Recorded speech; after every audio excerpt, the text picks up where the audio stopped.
Holy hot tamales, Batman. Hey, shout out, folks. It's Bob the Old Rucker, and thanks for tuning in to Shout Out from the Pit. Remember that movie, Being John Malkovich?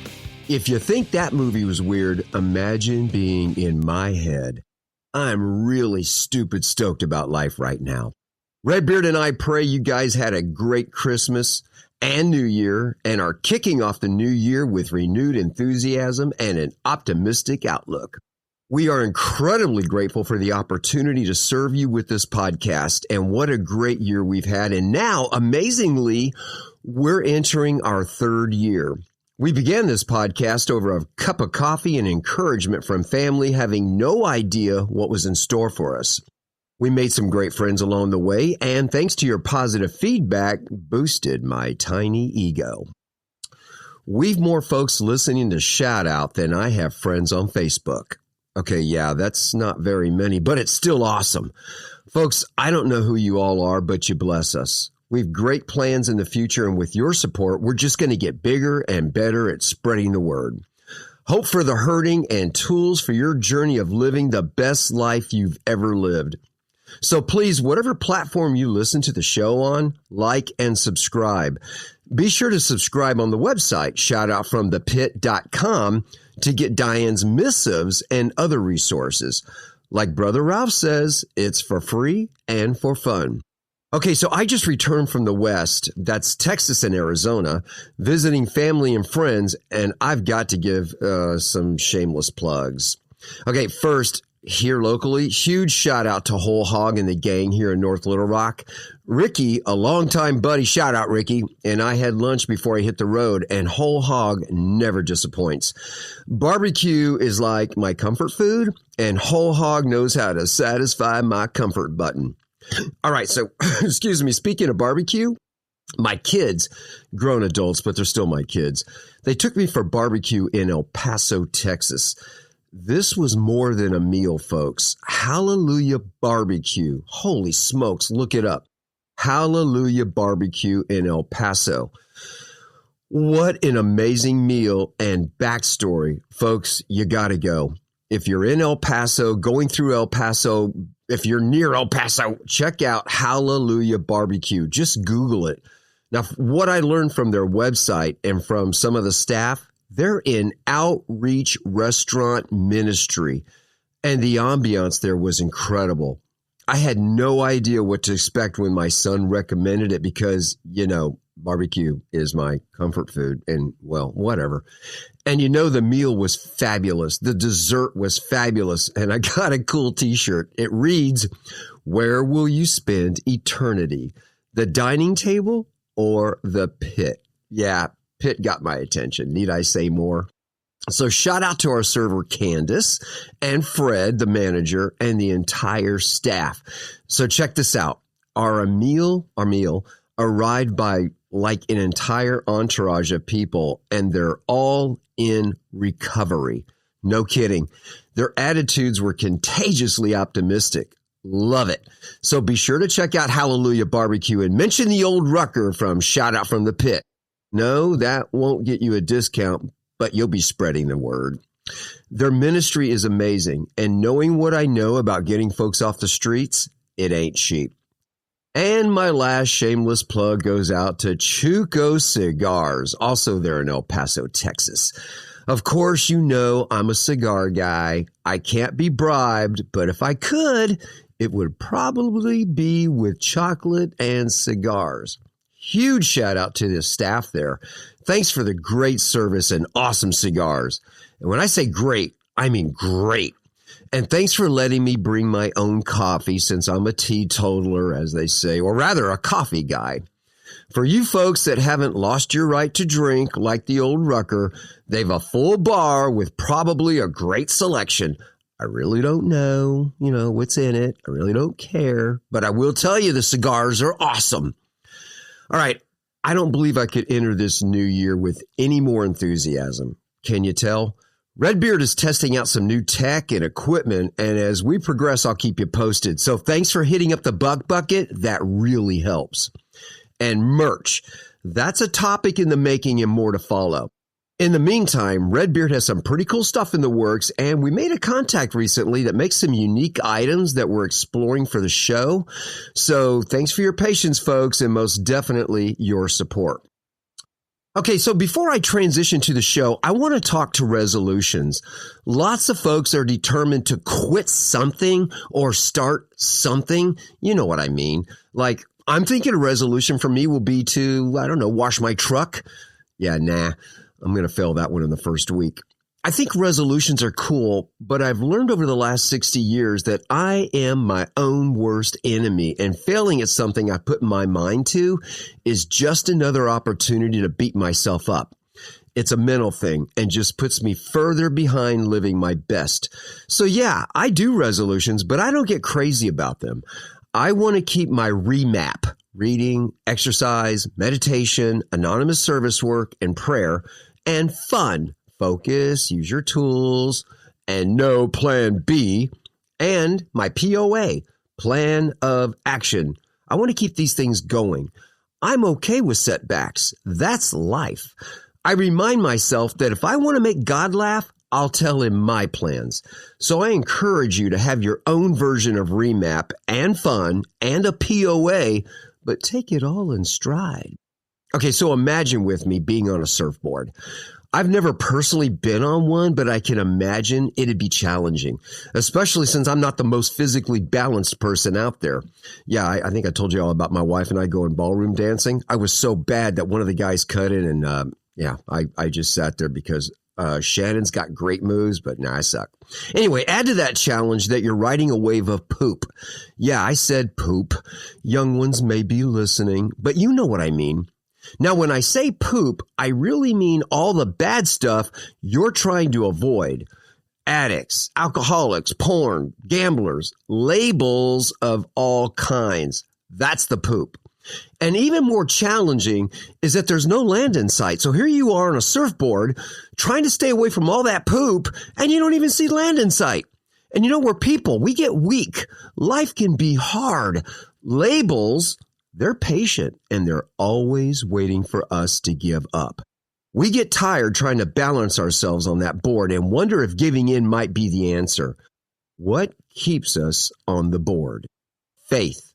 A faith in a higher power greater than us that loves us and won't give up on us. Our families and our tribes. We are not alone. We just hang in there because land, though we can't always see it, it's inevitably there. We just got to hang on. Folks, you are not alone. Redbeard and me, the other hosts and guests on Shout Out from the Pit, we believe in you. Never quit, my friends. Never quit. Fight like you're the third monkey getting on the ark and it's starting to rain. This life we have today, it's the best we ever lived. And we do it with our higher power, our families, our friends, and our programs of recovery. So may I suggest something simple to kick off your new year? Make a gratitude list. Put all the things you are sincerely grateful for and post that list somewhere where you'll have to see it every day. Give thanks to God for the people and things on that list and add to it every time a new gratitude opportunity comes your way. And of course, if you want to feel good about yourself, do something for someone else. That, my friends, is spiritual magic. All right, so we have some great guests coming soon, sharing more encouraging stories like writing in recovery while learning to live with traumatic brain injury and managing life after dealing with multiple strokes and surviving cancer while keeping a great attitude. Wow. And kicking off the new year, our friends and returning host, Team Cheremy. That's Sherry and Jeremy. All right, so here's what to expect from this show. Team Cheremy hosts The Alcoholic Family with Linda and her niece, Lauren. Both are respected sober members of Alcoholics Anonymous with an amazing story of hope, love, and recovery. I was honored to be part of the studio audience as these ladies shared from their hearts. It's stories like theirs that give me hope for the family members we pray so hard for that they'll find their way. And the insight they share for the subject is refreshing. Huge shout out to Team Cheremy for making this episode possible.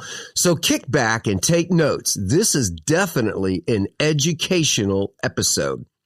And humble reminder, these raw and uncensored recovery episodes are about real people with real struggles and real solutions.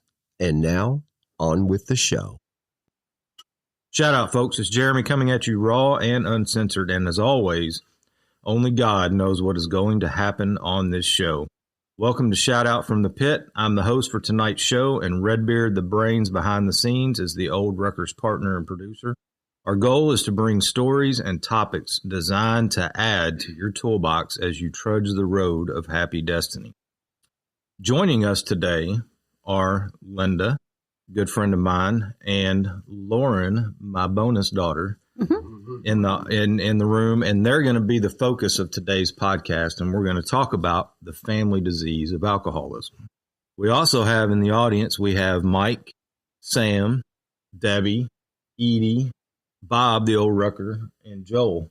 Everybody want to say shout out? Hey, everyone. All right. Before we get started, I want to read to y'all something that I found, quick Google search, about the family addiction of alcoholism. Did you know about 43% of U.S. adults have been exposed to alcoholism in the family, and children of alcoholics are 4 times more likely to become alcoholics themselves, though more than half do not. A 2017 report found that 7.5 million U.S. children lived with a parent with an alcohol use disorder, and a recent National Institutes of Health study found that millions of U.S. children live with a parent with a substance use disorder. Exposure to family alcoholism is linked to higher rates of negative consequences, health issues, and emotional problems. Of 43% of U.S. adults that have been exposed to alcoholism in their family, meaning they grew up with or married an alcoholic or had a blood relative who was an alcoholic or a problem drinker, family history of alcohol abuse is linked to greater likelihood of developing an alcohol use disorder, transitioning from at-risk drinking to an alcohol use disorder, and experiencing negative consequences from drinking. So in short, if you have lived with a parent or other close family member with a drinking problem, you're at higher risk of having one too. Studies have been done of children whose parents misused alcohol. They are about 4 times more likely to have trouble with alcohol than people without this family history. Many other things affect your risk of having a drinking problem, and these are how your parents raised you to think about alcohol use, how your friends use or don't use alcohol, your stress level, your access to alcohol, your mental health, having conditions such as PTSD, depression, and anxiety can affect drinking behaviors. Knowing that you are at risk is important, and you can take steps to protect yourself. And for me, like, my family doesn't talk about alcohol problems. Like, it's this taboo subject that goes on in the family, right? I know that I had an aunt that had a drinking problem. It wasn't really talked about. I've got a cousin that's an addict. It's not talked about. I've got my grandfather's medical records through the process of, having some medical problems of my own. And he was a self-proclaimed alcoholic to his doctors, but nobody in my family has ever shared that, right? That's stuff that doesn't get talked about in my family.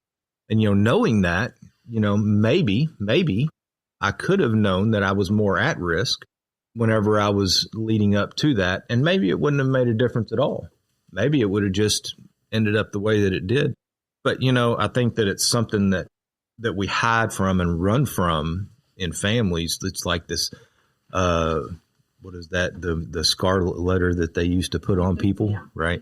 But anyway, what are y'all's thoughts on that? Anybody? Hey, everybody, I'm Linda. Excuse me. Linda. And thank you for having me. It's a pleasure and an honor. So, alcoholism in my family, my grandfather, I think he might have been an alcoholic. I mean, it's so different from the type of drinking that I did. He would drink they made homemade wine. Okay, here's some labels. I'm an Italian Catholic Yankee from New Jersey. Okay. And so the Italian wine was made every year in my grandfather's cellar. And so that's what was drank. And by my grandfather every lunch, every day at lunch, everybody we sat down, we had lunch, and then every day at supper, sat down and he'd have some more wine. I never really saw my grandfather drunk, but he drank every day. Every day he drank. So, and then, my parents, teetotalers. I never saw my mom take a drink. I saw my father drink a beer, one of those short little stubby ones, maybe 3 times in my entire life at supper. Yet all 3 of my parents' children, including myself and my 2 brothers, shout out alcoholics. Shout out alcoholics. So, so there you go. All right. So that answers your family exposure to alcohol and alcoholism. Lauren, what was your family exposure to alcohol and alcoholism? Quite opposite. So, both of my parents were alcoholics. One of them got sober before I was born. His sobriety date's my birthday. So I grew up knowing that he was an alcoholic, though. Like, I remember being very young, and we'd go to a restaurant and the waitress would come and say, "Would you like to see the wine menu?" And he would say, "No, I'm an alcoholic." And he taught me from a very, very young age what that meant, including the physical allergy. He sat there with salt and pepper shakers and was explaining to me the chemistry that happens with our bodies when we metabolize alcohol. And so I grew up with that side of it. But my mom was not sober. And so she wasn't always in my life, but she was in and out.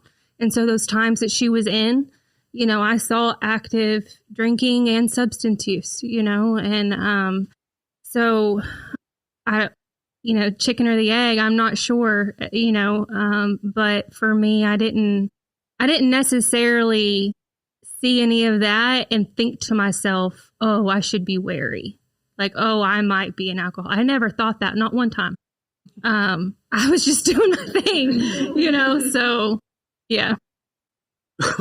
Now, Linda, you said Irish Catholic alcoholic, Italian. Get it right. All right, Italian. Well, you always hear the member of the. Do I look Irish? What do they call it? The CIA, right? The CIA, the Catholic.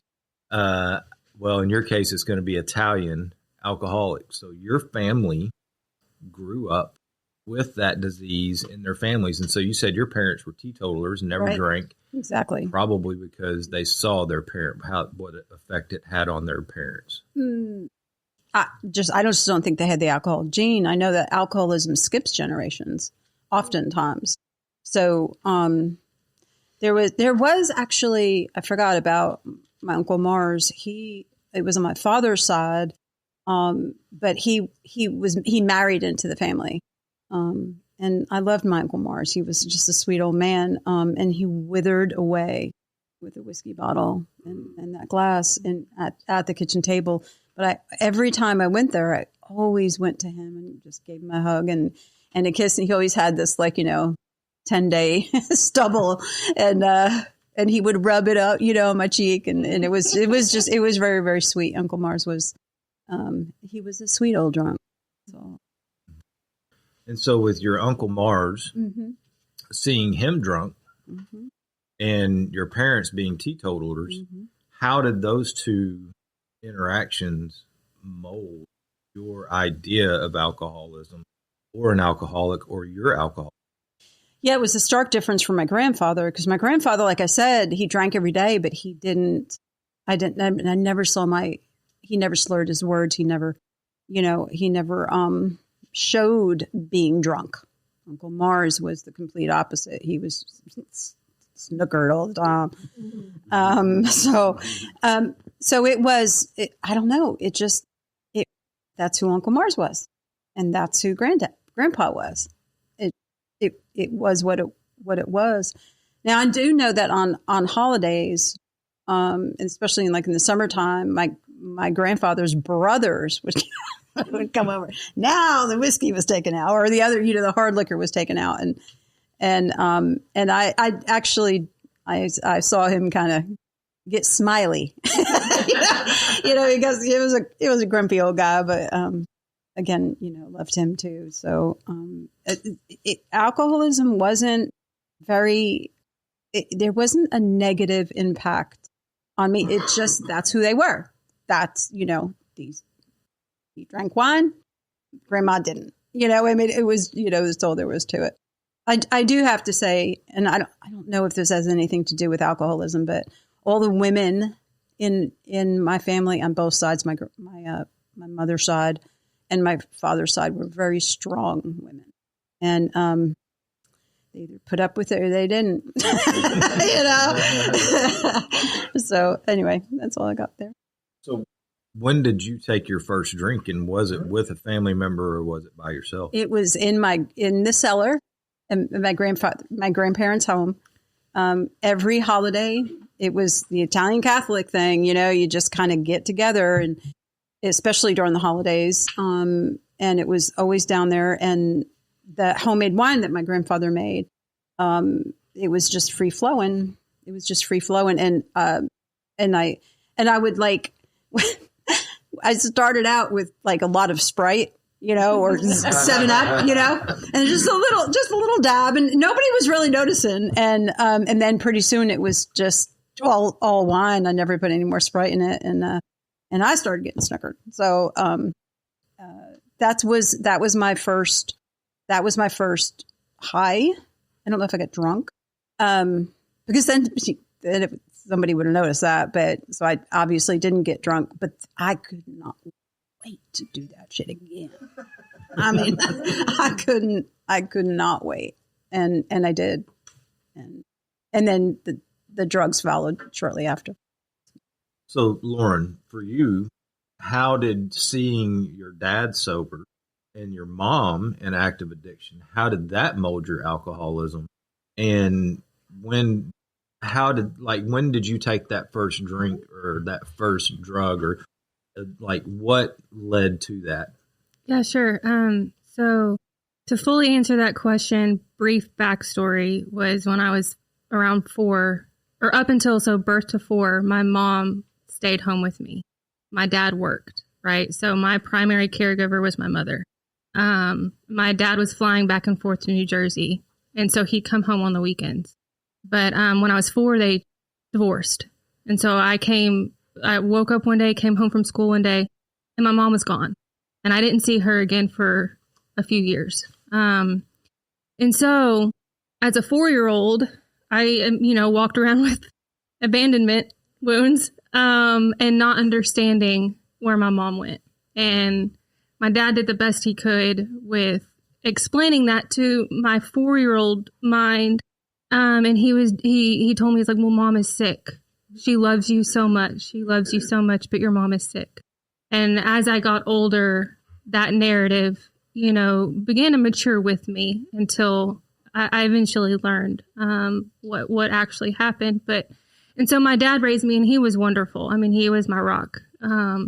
And he did the absolute best that he could. But so later on, when my mom does kind of start coming back into my life, so she is introduced again, time is really fuzzy for me. I want to say it was 4th grade-ish, around there.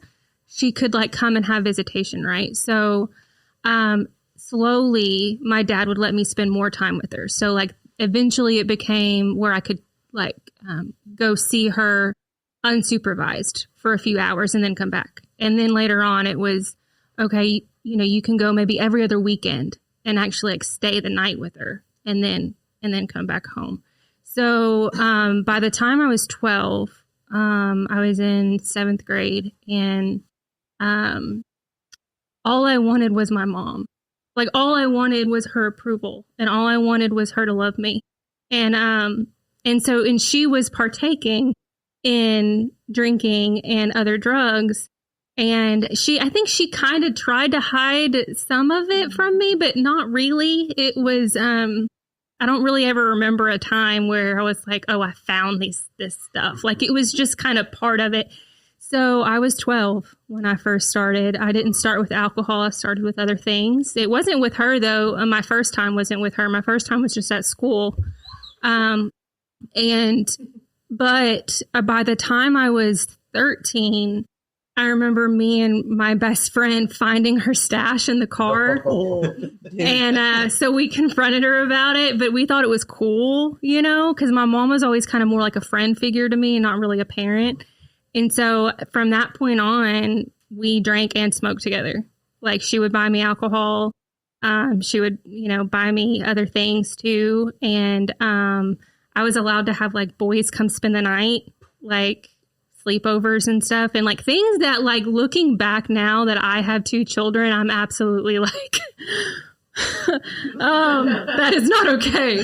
But like, so for me, it was this like bonding thing with my mom, even though I was at such a young age.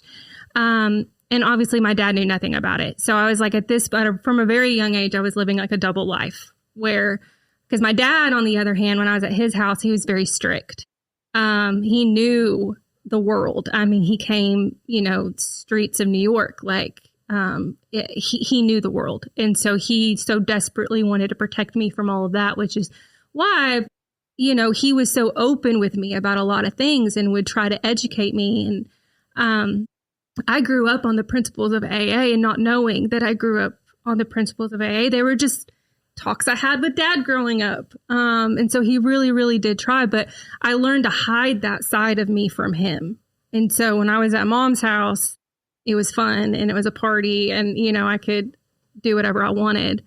And then at Dad's house, things were a bit more strict. I was expected to have straight A's. I was expected to, do the right thing and quote unquote be good. And I played that part for a long time. That's deep. Because we think about this concept of, for so many people, right? There's one person using or drinking at a home, and then another one starts doing it. And all of a sudden, for us, for our story, it is, husband and wife and 2 children. And once we both start drinking, we're no longer husband and wife. We're just friends and drinking buddies. And to hear you describe that exact same phenomenon happen with your mother, whenever this is like the guardian, this is the parent, the person that's supposed to be protecting and looking out for your best interest. And so you see, like your father doing it one way, and then that happens. Like that, as a young 12, 13-year-old mind, that is just one of those things that's hard to process at that age. It's hard to process at that age. I didn't have to do it, but I can only imagine how hard that would have been to process those feelings and emotions. And now, were you, as her aunt, seeing this from the outside looking in? Well, I knew it from my brother's perspective. I don't know if it's been said, but Lauren is my niece.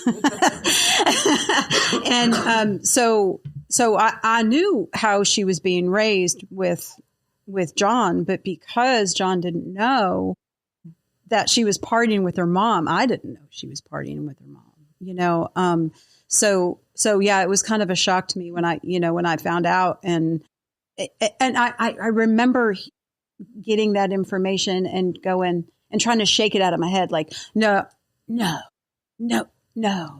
And then, oh, shit, because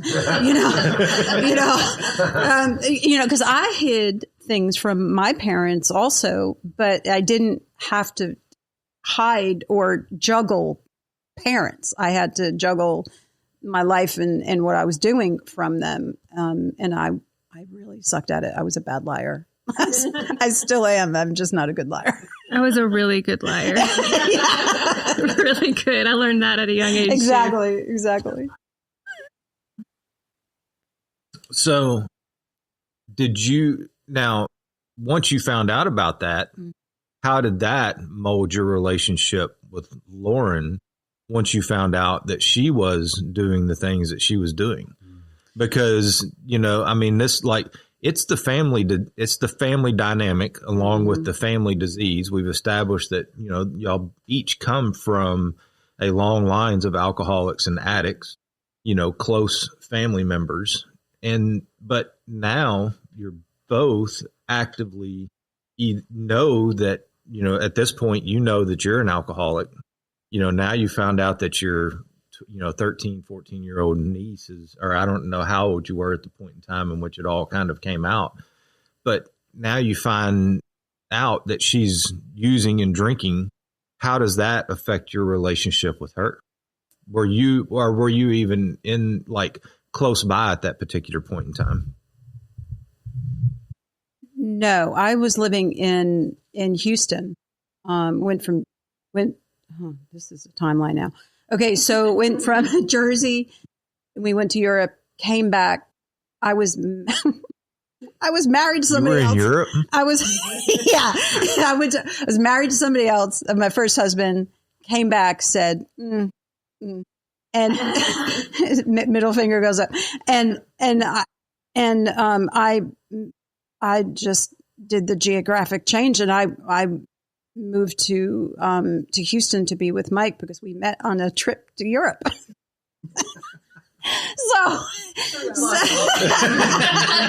right. So we drank and drugged. Mike and I drank and drugged together for 3.5 years. The first 3.5 years of our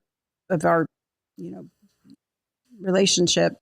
Got married. Mike wanted out of Houston, but I was we were still very, very newly sober, and I couldn't do it. There was just no way. I knew I wouldn't stay sober if I moved and left my home group. So at 4.5 years of our sobriety, we moved to Little Rock, because I wanted to be near family, and Wichita Falls, Texas, where Mike's from, was not an option, and neither was New Jersey. So when I came back, Lauren, I don't remember how old Lauren was, but all of that stuff that was going down when she was like a baby, family secrets. John he might have been telling me some stuff, but until you see it for yourself and feel it for yourself, you kind of like, really? Okay. That's all right. But it wasn't like a complete reality until I moved here, and Lauren was old enough and would come pet sitting with me. I babysat her, basically a kid sat her, when I was a pet sitter. She would come on jobs with me. Never knew that she didn't like dogs. Not that she didn't like dogs. No, I never knew that she didn't. She was scared. She was scared of dogs, and I never knew it. I knew there was trepidation, but she came in on my heels. Of course I'm going in first. And so, yeah. So that was kind of crazy. When I found out about her mom's, leaving and all that stuff, I was sober. I was very, very sober. And so the program already started taking effect. And so I get it. I kind of get it. It sucks. And part of me wanted to kill her, or beat her badly, something, and hurt, like bring some blood, and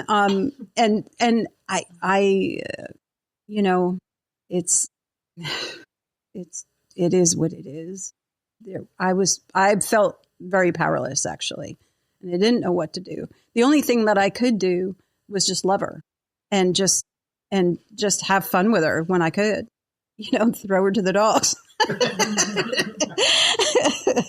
But So you said the geographical moving, you moved from Houston to Little Rock to be around family. You knew that your brother was already sober at this point. Yes. He was open with you about being sober, I assume. Yeah. I knew all that stuff. I knew, John sobered up before he moved to Little Rock area. And so I knew about all his, he went through a number, I believe the magic number is 17 treatment centers. Yeah. My parents, teetotalers. I mean, it was really, really, really tough on my parents because they just didn't understand. You know, you just don't understand if you're not an addict alcoholic. So that's it. Seeing your brother get sober. I mean, and I'm gonna hold on. I'm gonna come to you in just a second because seeing your brother get sober. How, and were you in active addiction at that particular point in time when he's getting sober, or do you know that you're in active addiction? Yeah. And so how does that affect you? How does that make you feel on the inside? Well, it didn't affect me at all because I was not an alcoholic. You know, like my mindset was like, I'm good. I'm fine. You know, I'm just partying. That's all. You, like pointing to my brother, dude, you need to get your shit together because you're killing my parents. You know, you're killing.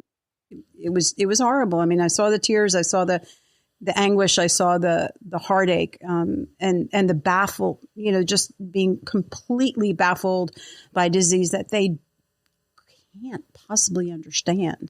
They never saw Al-Anon. I know it was around back then, and I'm not quite sure when Al-Anon started, but yeah, it was tough. And the secrets, you know, those family secrets, you know, not wanting anybody to know. I had an aunt and uncle that I still am very, very close to today, that live in Florida. They knew, they knew what was going on, but the rest of the family, the outside, you know, they didn't know. It's just secrets. And they put him through 17 treatment centers. And the last one that worked was 18 months up in New York State. And it was the only thing that sobered him up. He was just ready, you know. But 18 months. I mean, like treatment centers, what, 30 days, 60 days back then, you know? I mean, that was it, and it wasn't enough. He needed to live it before he was able to sober up. So and I just, you know, selfishly, if the focus was on him, it was off of me. And so now, and the party's on, So when things calmed down, then all of a sudden they were like, you know, looking at me and my other brother. So, yeah. And okay, same question for you, Lauren. Now you're in active addiction. You're drinking, you're drugging. You've got one side of the spectrum where this is your best friend. Now you're partying, having a good time over here. Your dad has raised you in AA and has taught you all of these values that's going on. You see your aunt is now living close by. You're hanging out with her, doing dog walking, pet sitting. You know, we found out you don't like dogs at this particular point in time. Know that you love them now. But what's going through your mind whenever you're doing the things that you're doing? Yeah, and I was afraid of dogs. Not I didn't like them. Exactly. I was afraid of big dogs. But now I have German Shepherds, so it's fine. So I didn't really think about it, to be honest. Like looking back on it, I was just so incredibly self-centered. So if it wasn't about what I wanted to do or when I wanted to do it, and like if it wasn't about like alcohol, drugs, or a boy, then it was just not in my mind. It wasn't in my scope because I didn't value anything else. Like those are the only things I valued. And so, but to be able to do those things, I had to live this double life. And so I had to present like a quote unquote good girl, in order to be able to still be able to have the freedom to do what I wanted to do in secret. And so that meant pushing away people And so over time, I slowly transitioned from primarily living with my dad and visiting my mom. Over the years, it was flip-flopped, where I primarily lived with my mom, and I would occasionally see my dad. I remember him at one point, he called me, and I picked up the phone, and he was just like, hey, like, I haven't heard from you in like a week. Like, I'm just checking on you, like, you know, and I didn't even notice that it had been that long. You know, I think I used manipulation, and I pulled that heartstring of, well, I'm a girl and I need my mom. I didn't have my mom for so long, right? Like, I can talk to her about that. I'm a girl, you know, and so I pulled on that heartstring of my dad's to be able to justify why I should be spending more time at my mom's house, you know, when in reality, I didn't see my mom hardly very much either, you know, because I was running around with boys and doing my own thing, you know. Like, I wouldn't even stay at her house half the time. I'd be staying at some random dude's house or a hotel or a whatever. And I'm 16, like, you know, but I had a car. And so and a credit card with my dad's name on it for gas. Like, I mean, I was just I kind of had it made by doing it that way. But I knew that, like, Dad and Linda couldn't find out. I knew that part, because then I'd be caught, right? And I do remember one time, though, younger. So if we backtrack it a little bit, I was riding in the car with Linda. And I was suffering from, like, some other things had come out. So I had some mental health things that had come out, and that came out when I was like 12. My grandmother read my diary, so that was super fun. Oh, that would be my mother. Yes. Do not invade people's privacy, y'all. Yeah, it was not great. And so some mental health things kind of had coming out, and like, I was in therapy, and there was other things outside of alcoholism that I was in. Okay. Well, so that was already out in the open, and I was riding in the car with Linda. I don't know how old. I mean, 13 maybe. And I remember she tried to talk to me about God. Do you remember this? No.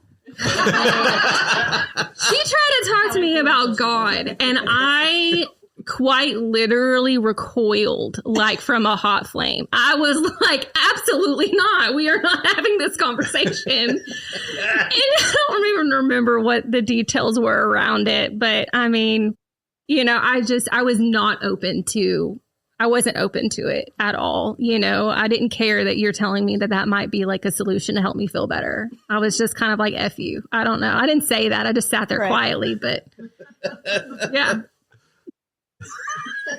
Silence was not golden. It wasn't a golden moment. And you don't remember this conversation? I don't. I think I may have tried that a number of times. Oh gosh, I do. I do remember having a conversation with your daughter not too long ago about that. It was Kristen. So anyway. All right. And now I'd be talking to anybody about God. We're about to go on break, but before we get there, you were started using and drinking at 13, 12 years old. How old were you when you got sober? Because you've been sober multiple times. Yeah. And so, but give me just a real quick rundown of that. Yeah. First time, I went to treatment and I was 21. I was 1 month of being 21. So I had 1 month of legal drinking in me. And then I went to treatment. And so at that point I had gotten 6-ish years. And I say ish because when I relapsed, it was a non-event. It was such a non-event that I don't even remember. I can't tell you the details around the first drink during that relapse period. And so I stayed out for 8 years. And then came back because I had hit another bottom, and it was different. That's probably a longer answer than what you're looking for, but, I came back in 2023. Talk about it. Oh, talk about it. Okay. So And I hope that we can get each of you back individually and capture your stories individually. Mm-hmm. And we'll talk more about that when we get you back in the chair, but talk about that. Sure. Yeah. So pre-21, right? So I started when I was 12 up till 21. My disease looked a very distinct way. I am a very, very low bottom drunk. There was a lot of extracurriculars in there. There was a lot of party favors in there. And there was a lot of things that I'd crossed some lines where I was like, well, I'll never, do this type of thing. And then I did. And I would never do that type of thing. And I did. And the next thing you know, I wake up and I'm like 100 pounds soaking wet, and a complete shell of a human being. And, in trap houses in Southwest Little Rock, and, running with some really, really dangerous crowds. It was really dangerous. Like looking back on that, if one of my daughters ended up in even one of the situations or places that I was in, I mean, it would be heartbreaking and a fear that I have yet to know, I think. But that's just where I was, and that's where my disease took me. And it took me to that level of drinking and using and being willing to do absolutely anything, including selling my soul, quite literally, to get a fix. And so when I get sober at 21, right, and I work this program and life becomes beautiful. I experienced happiness for the first time, and I didn't think that happiness was real. Like I really didn't. I thought you guys made that up like Santa Claus. I thought people just endured and talked about happiness. But I felt that. I met my husband in AA. He knew my dad before me, actually, which is a really cute and funny story. And so I met my husband in AA, and I'd already had my oldest daughter. I had my oldest daughter before getting sober, by the way. I had Kristen at 18, but I didn't get sober till 21. Okay. So even having a child did not stop my drinking. And you cannot tell me I don't love my kid, but I continuously stepped over her because I had to, so I get sober when she's 3. We have another baby. Her name is Cody. I get a good job and we buy a house, and it's the white picket fence and 2 dogs. And it's this beautiful, beautiful life. And then I quit going to meetings, and slowly but surely, I go back out. And so during that 8-year period when I had relapsed, it looked different. It did not, there's this saying in AA that I would hear a lot. And it was saying that, my disease, even when I'm sober, my disease is out in the parking lot and it's doing push-ups, right? And so that if I go back out, I'm going to end up right back where I was. Well, I took that very literally. And so I thought, well, if I'm not in the trap house, like I'm fine. I was just young. I had mommy issues, that's why I was like drinking and using and all those things. But like my life would have it, the outside, the external did the opposite. So I'm drinking for 8 years and doing other things too for 8 years. And I got promoted 3 times. My husband bought his own business. And so I now I'm a business owner because I'm a partner in that business. We expand that business.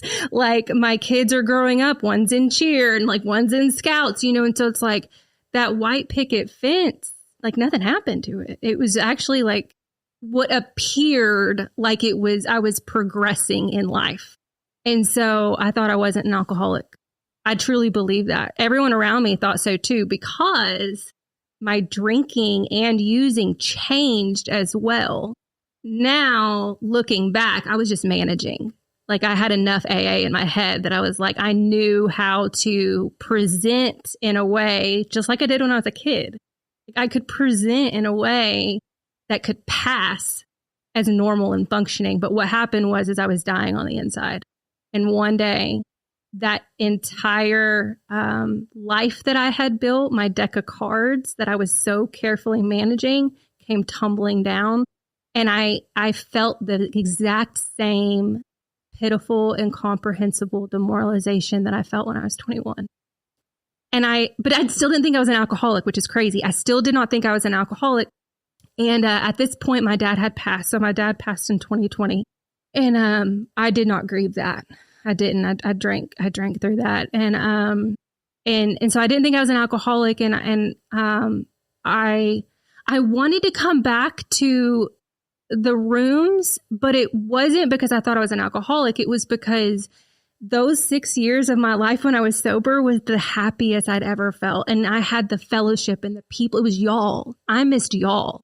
And I missed my dad, and I don't have a gravesite for him. He's cremated, and it's 2020, height of COVID. Like I really didn't even get a proper funeral for him. So I didn't have a place to go, right? But what I thought of, every time I thought of, oh, I want to go see my dad, I thought of Cosmo.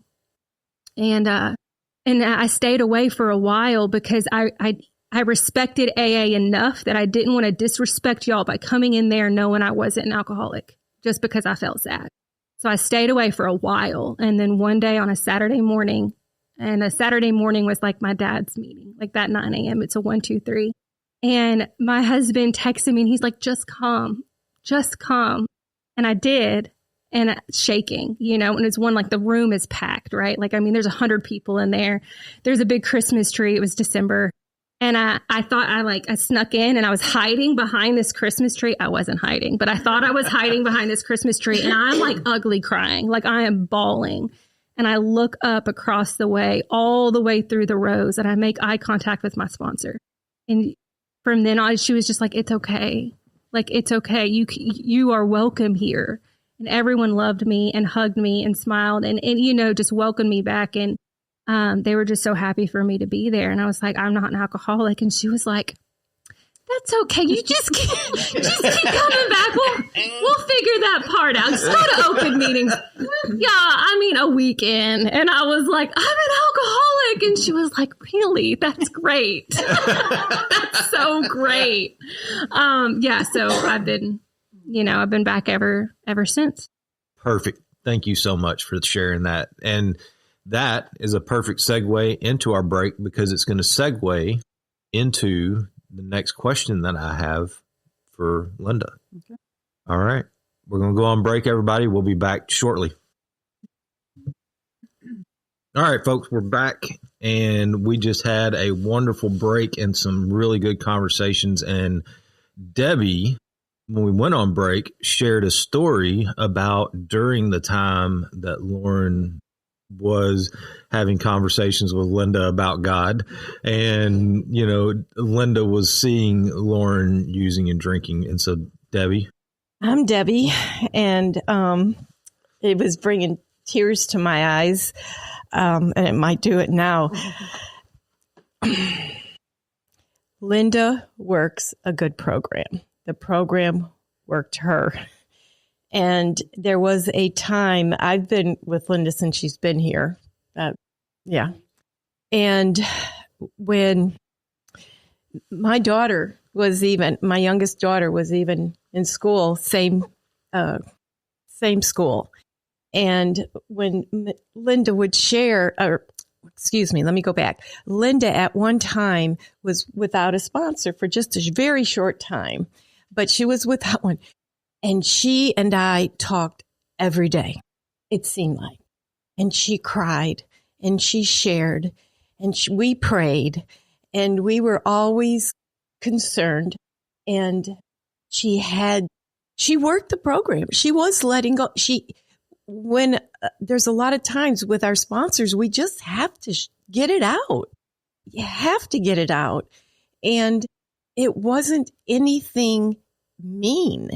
It wasn't judging or condemning or if this would have happened or that. I don't remember her saying that.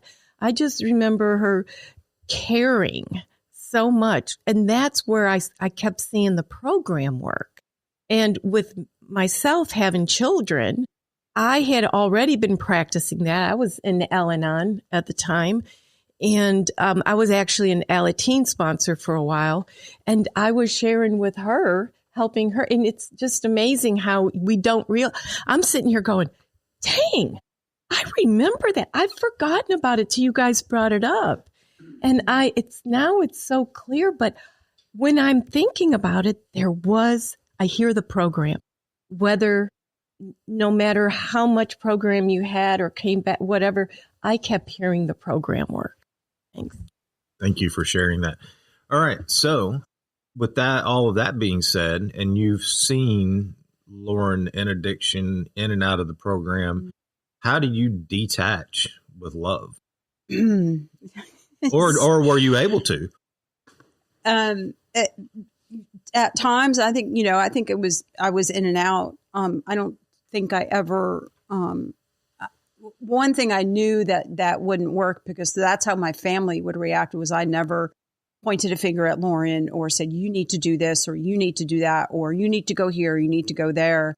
First of all, I know her well enough that if I did that, I'd lose her. I would completely and absolutely lose her. Evidently the God talk was like, not a good thing for me to even do.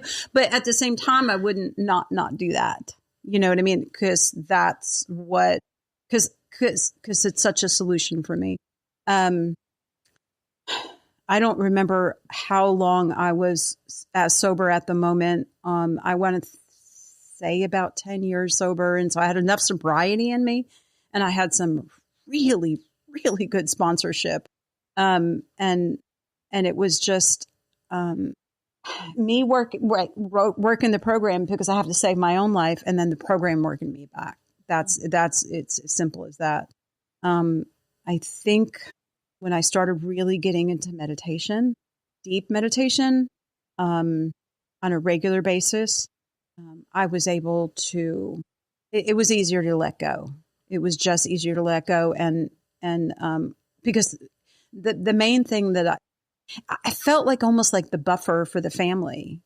John would call me and go off and everything, and I'd have to kind of like pull him down to earth. And my other brother, the same thing, and my mom. Oh my God.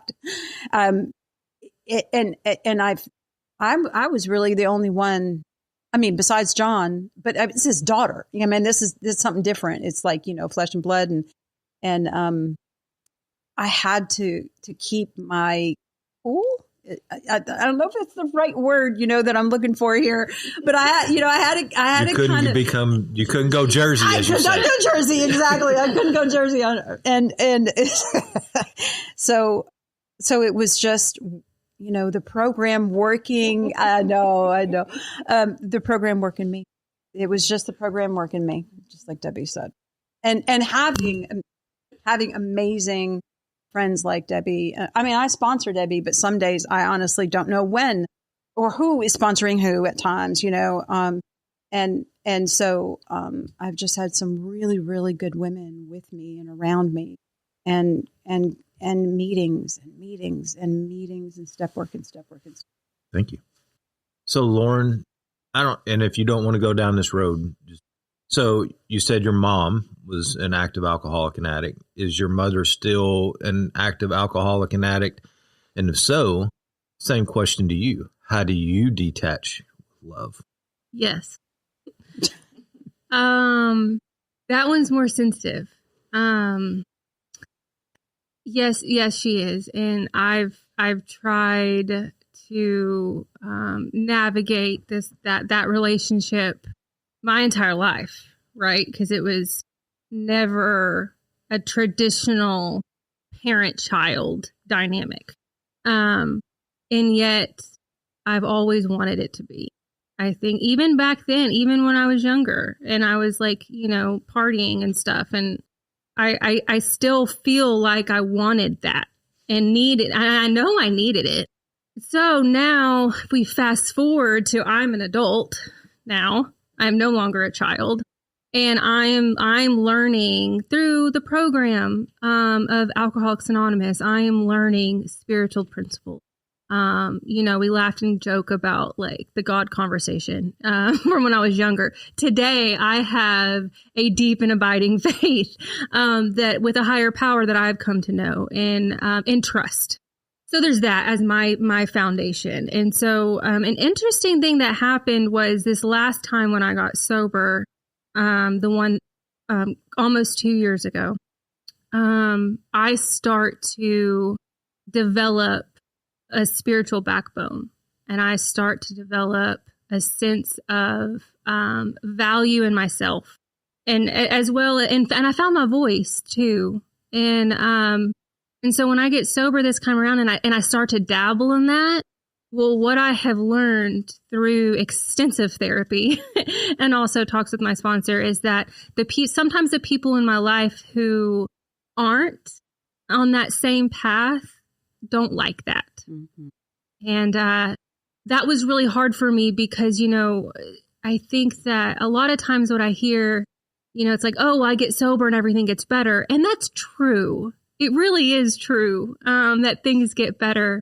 But with me being brand new sober again, I think I was also tying in the external things too to that.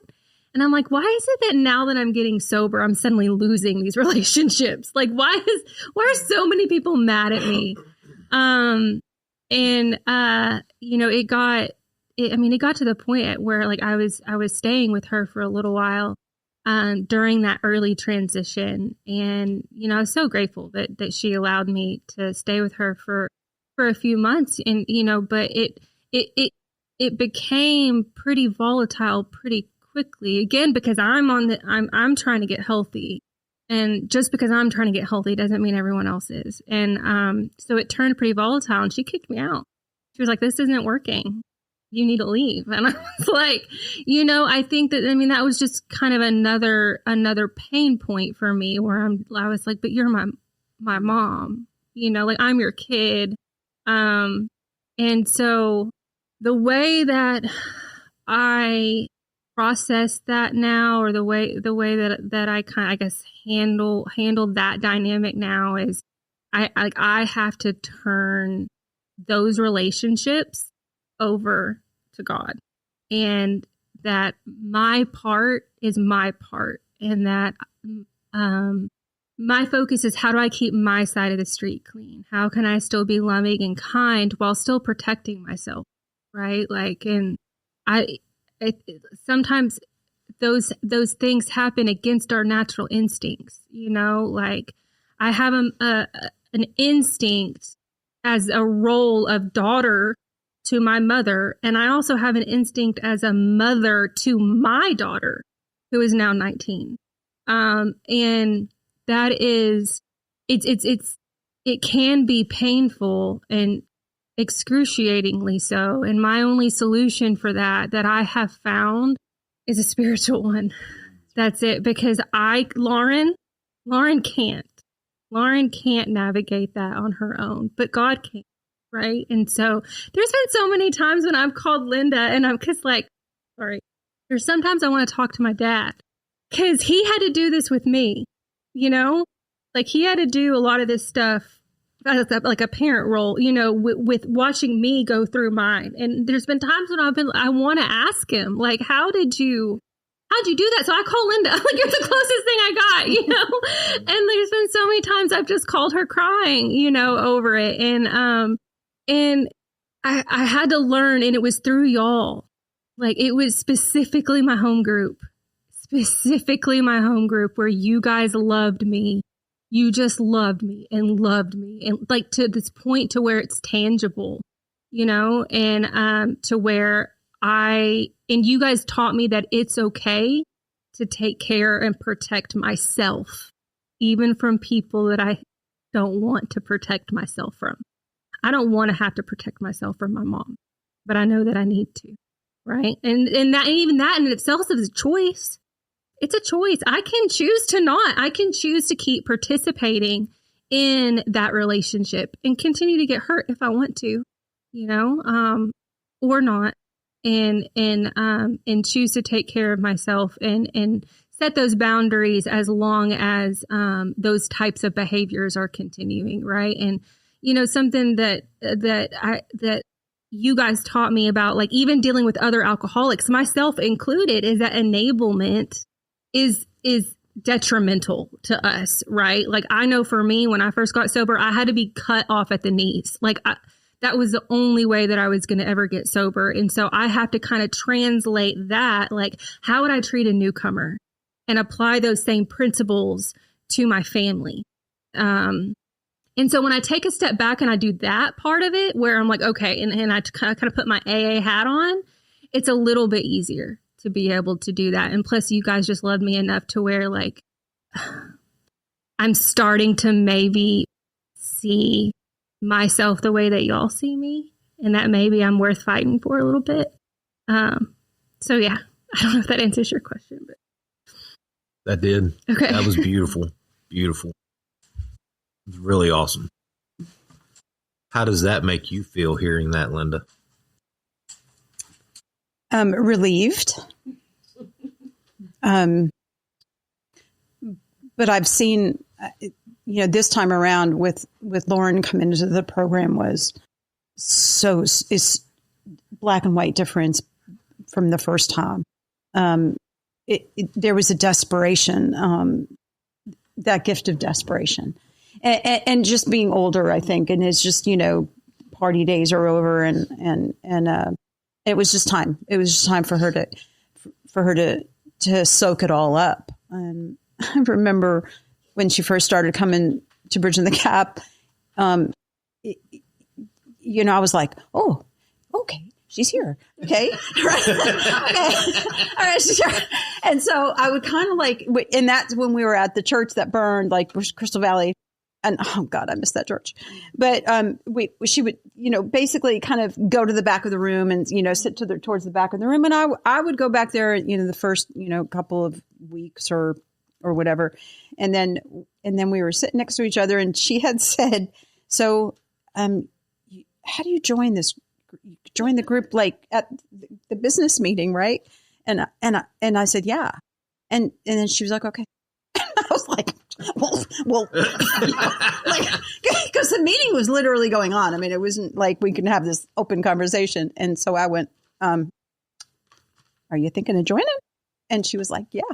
And I was like, okay. And I'm telling you, my insides were jumping for joy, absolutely jumping for joy. And she turned to me. I'll never forget it. She turned to me with this innocence, and she was like, "That's okay, right? It's okay if I join this like your group, this group, whatever. I forget."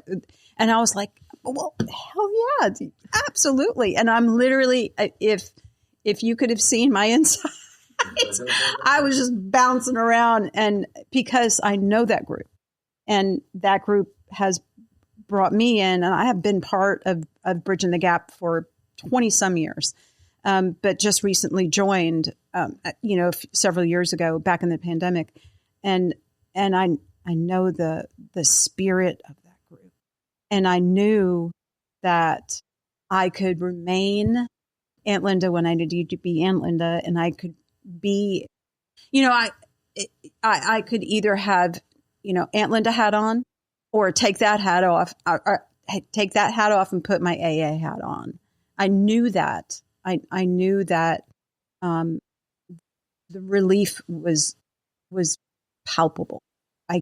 I didn't have to. I didn't have to worry. I just didn't have to worry, and it was just easier not to worry, I guess. You know what I mean? You know what I mean? And then, but she just kept coming. She just kept coming, and at this point, I had a number of years. And so it was like, I had to treat her like a newcomer, because when I have my AA hat on, like Lauren was saying, now all of a sudden I know what to do. When I have Aunt Linda hat on, now my emotions are in it, and I don't know what to do. But when I'm in the realm of Alcoholics Anonymous, it's just one alcoholic to another, and that's it. And I treat her like not a sponsee, but with a tender, loving care of a newcomer. So that was the transition. That was the biggest transition for me, and I learned that early in my sobriety about the different hats. So, quick story here. That night when she did come in to Bridging the Gap, Hi, Edie. Hi, yeah, I'm Edie. Linda is my sponsor. So when Lauren came into Bridging the Gap that night, I'm all meeting everybody at the door. And so I went up, what's your name? I'm Lauren. And I said, oh, welcome. Is this your first time here? Yeah. So Linda walks up because obviously she sees her niece. Yay. And she comes up, Linda. I said, have you met Lauren? And Linda doesn't say, yes, that's my niece. Okay. She says, yeah. And I said, oh, okay, great. So fast forward months to Eureka Springs. Okay. We're walking around in Eureka Springs.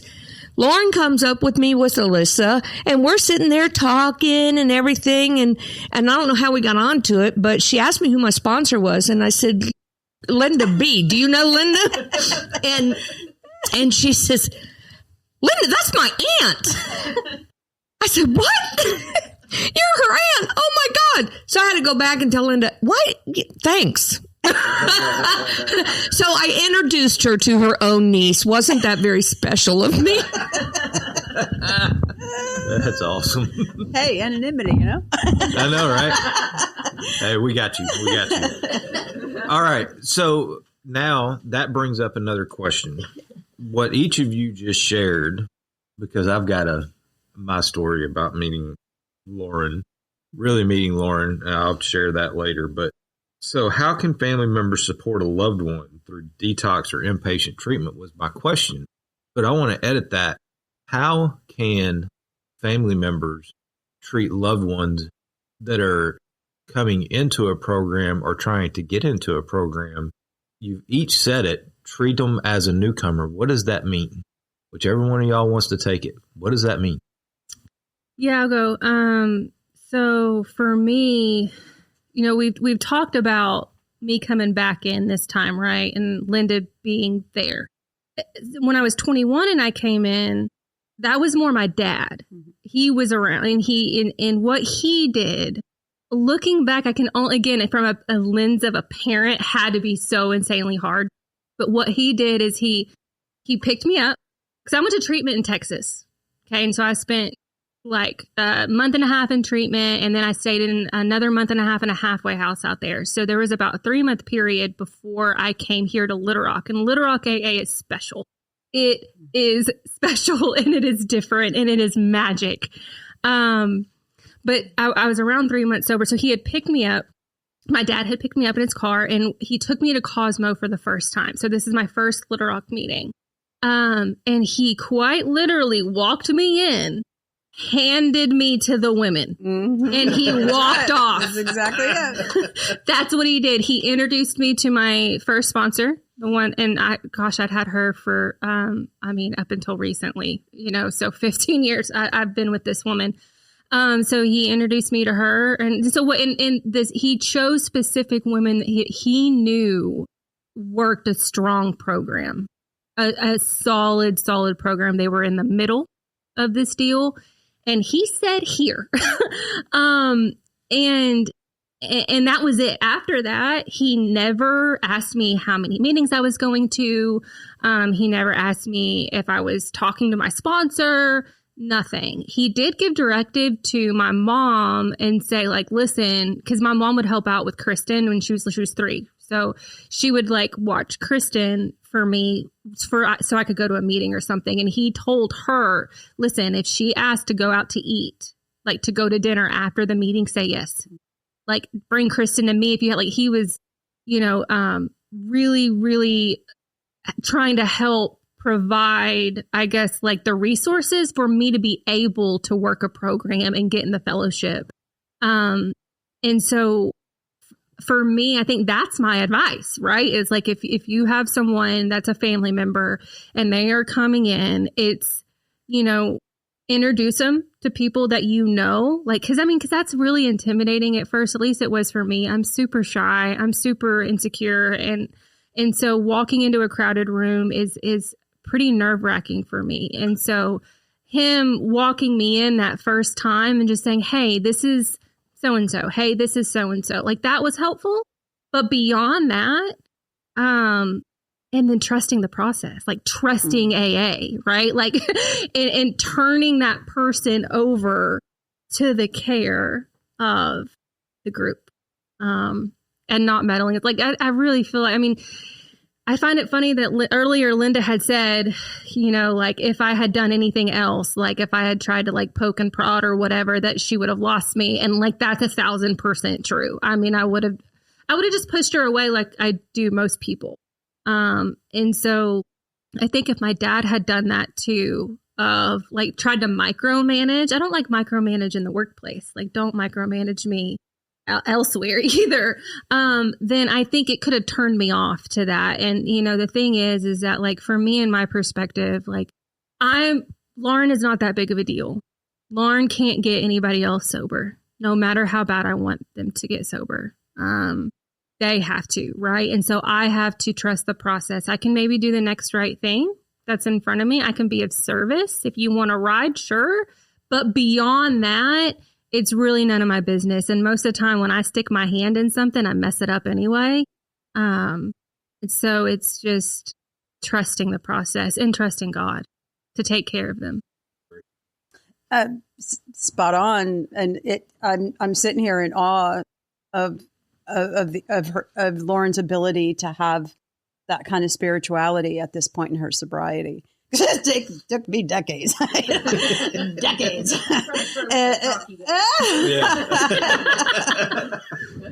Oh my gosh. You know,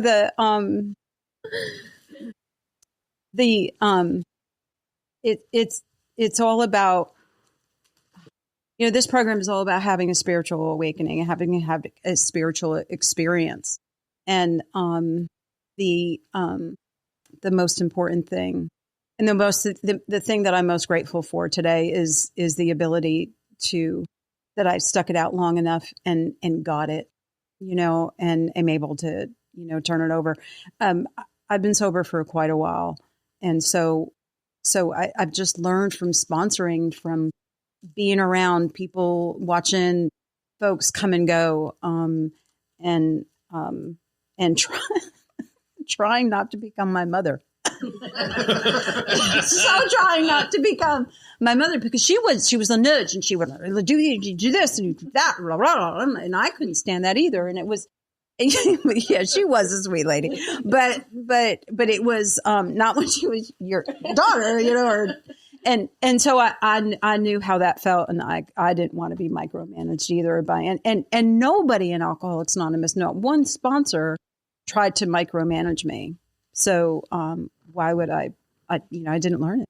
I didn't learn it from anybody else. So been very fortunate in these rooms. I absolutely love Lauren. Like I said at the beginning, she is my bonus daughter. It's magical. And there's just something special about when she shares. Mm-hmm. And I hope that people listen to what that young lady has to say. All right. We're going to run through some quick hitters, to what I'm going to call them. Just answer them. And then we're going to start gearing towards wrapping this thing up. So the first question, how can you encourage a loved one to seek treatment and stay engaged in their program? Stay engaged in their program. So it's kind of a two-part question. Share my experience, strength, and hope. I can't. You want what I have, you'll do what I did. Do what I do. You know, there's, you know, the encouragement through love, through support, through better days are coming, and you know, keep that hope fired up. That's it.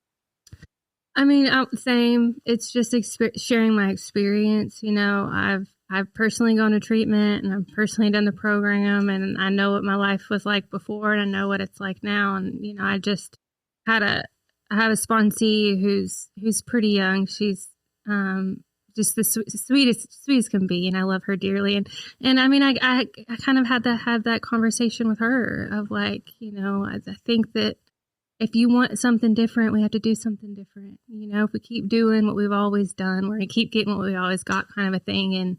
And just, you know, sharing my experience with the love and with the compassion. Like, this is like not in a judgmental way at all. Not in a, you have to do this. Like, there's no dictatorship or, you know, telling you what to do. It's truly from a place of care and love and concern. And telling the truth. Mm. No one Good. told me the truth before I came into AA. Not really, not about me. My sponsor was the first person to tell me the truth about me, and I knew that because she loved me, I could hear it, even though it was uncomfortable, and so I try to kind of hold that same posture whenever I'm talking to somebody else. Great insight. Can I add Yeah. the truth, like Lauren was saying, with from somebody that you trust dearly, and even though it may be a shock to my system, it's still done with love, because I've had the truth come at me from non-AA people, and that shit ain't kind. It wasn't kind, and it wasn't good, And what I do is when that happens is I shut down, and I'm going to be like, I will show you. And then it's game on, and and that could roll around in my head. I mean, that did roll around in my head for months, possibly years when I was drinking, so that didn't work. It's got to be the truth with love and kindness and that trust, like you're talking about. And so, just opening my heart. Great. All right. What are common roadblocks to getting a loved one into treatment? Oh, no comment. I don't know. I don't know. I've never gotten anybody into treatment. Well, I can't say that. What did you see from the outside looking in?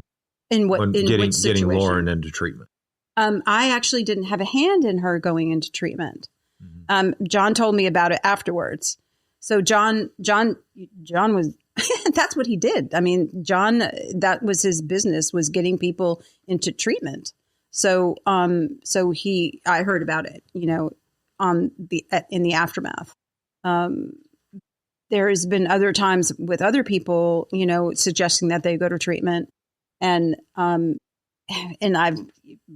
dropped them off and with loving care, and walked away going, that shit ain't going to work. But just knowing it's not going to, but hoping, hoping, and that wasn't the case with Lauren at all. But I've had that experience with friends and some family members. So yeah.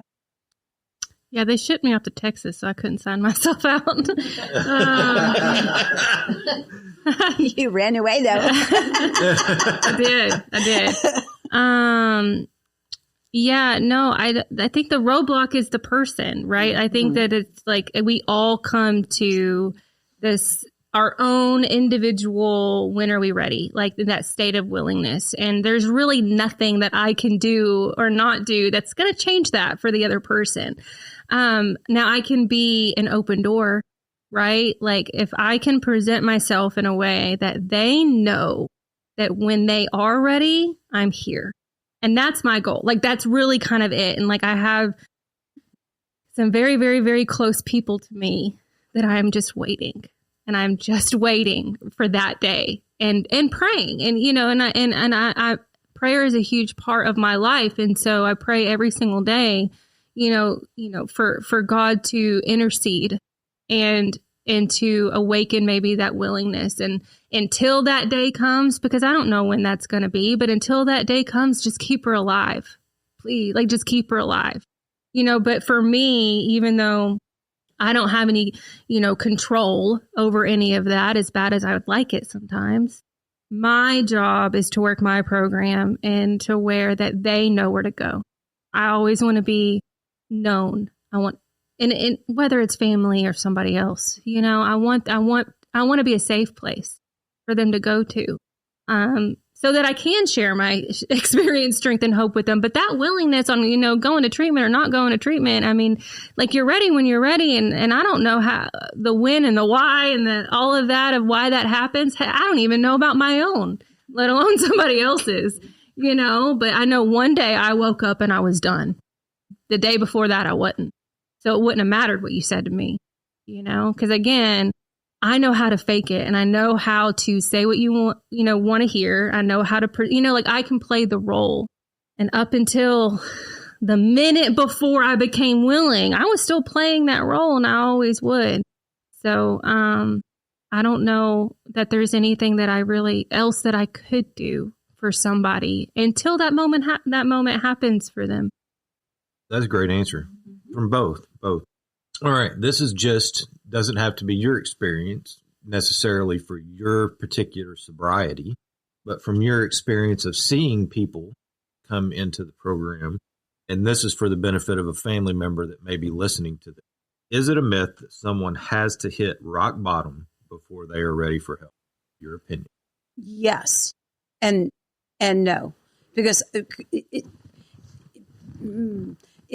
willingness to take direction, the willingness to follow the dictates of the program of Alcoholics Anonymous or whatever program du jour that they're going to be going into, all takes an absolute surrender. You know, that first step, I am powerless. I am powerless over my alcoholism, and my life's unmanageable. And if that can't be taken 100%, it's just not going to work. Now, in case in point with Lauren, she was in the program the first time, and it didn't take the first time, but the seed was planted.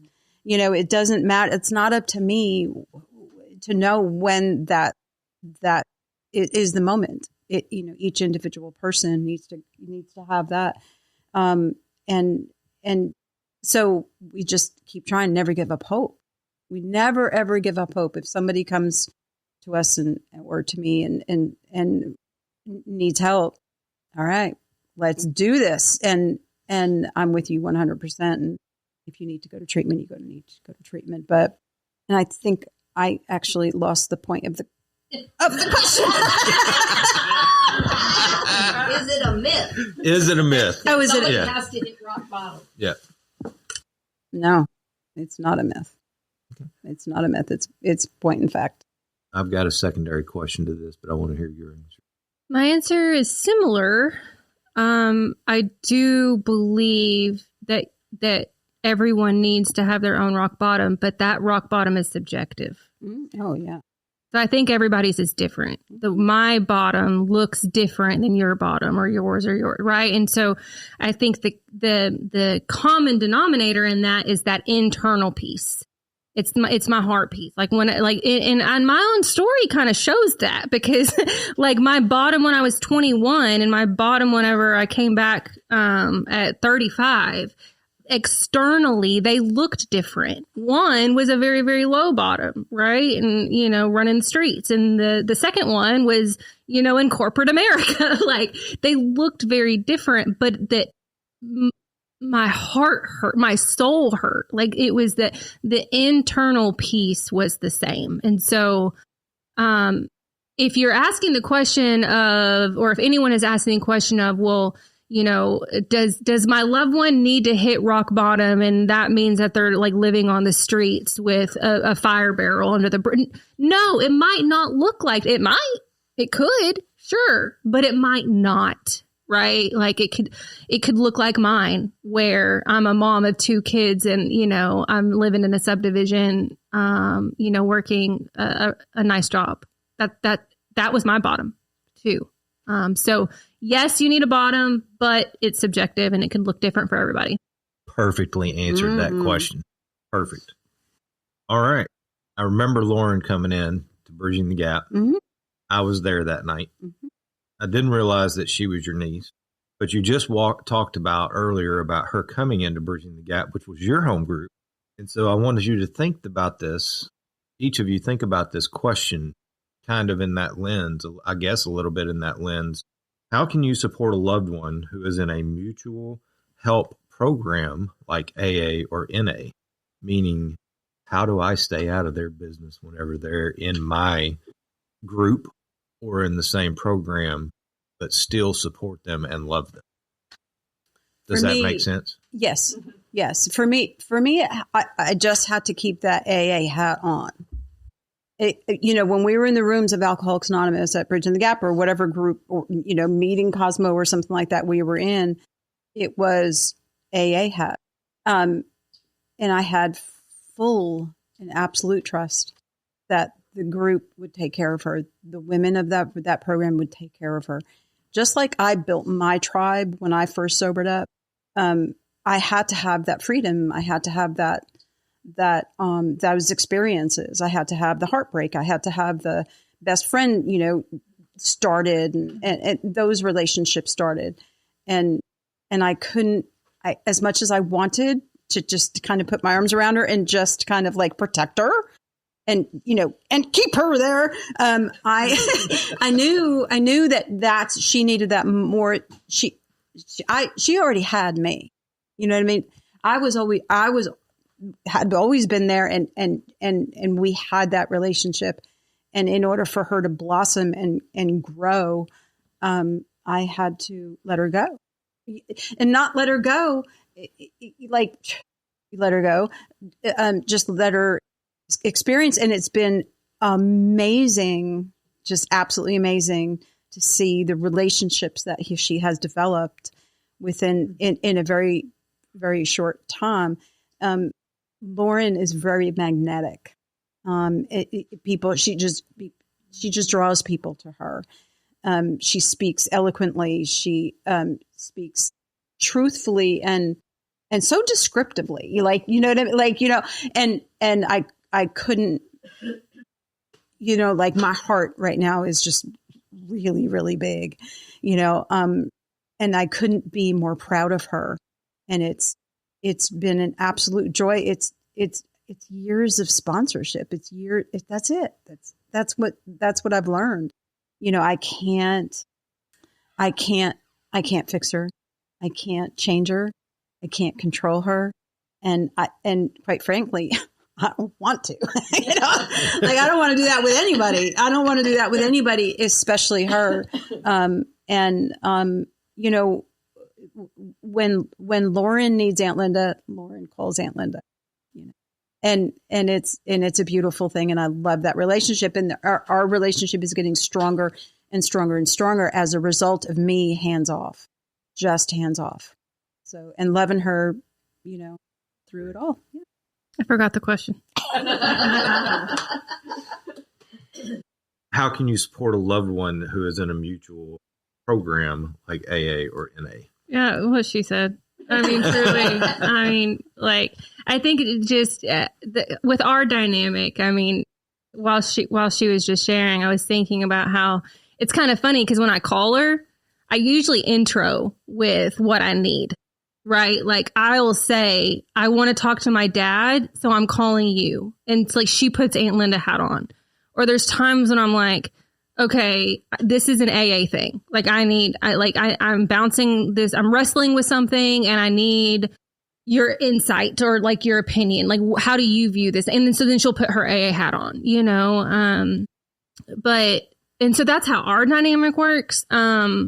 With my dad, I couldn't really do that because he was so insanely codependent with me.